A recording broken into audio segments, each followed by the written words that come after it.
नमस्कार मु सस्मिता आपण समस्त स्वागत करुछि कवितार परिसर को। आज प्रेम और प्रणयर कवि डॉक्टर मायाधर मानसिंहर कविता तमे कवितार किछि आवृत्ति करुछि सुनिबे समस्ते।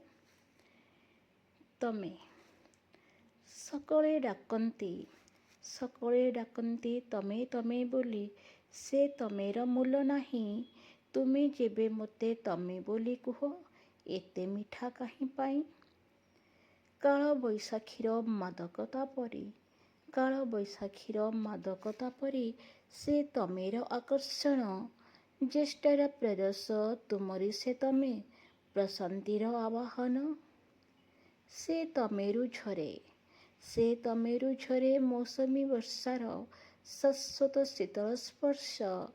जेते असंतोष बैसाखरे थाए भरी दिए सबु शोष। आषाढ़ आकाशे से तमे झलसे इंद्रधनु सतरंगे।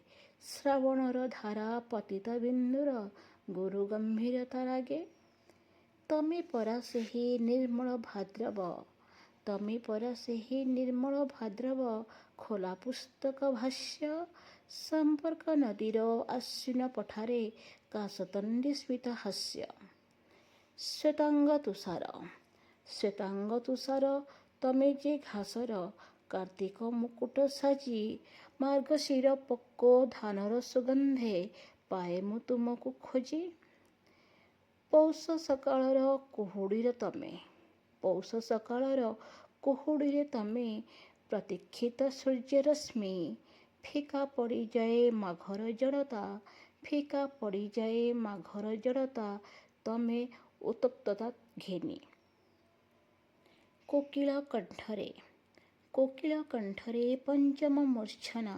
फाल्गुन मलरे तुमे दृश्यमान तमे पूर्णता ठाणीरे चैत्रेर आगमने। तमे तो मो पाई सबु जाक ऋतु सब मास सब वर्ष। तुम उच्चारणे से तमेर मान बढ़ी जाए सतकोश। धन्यवाद।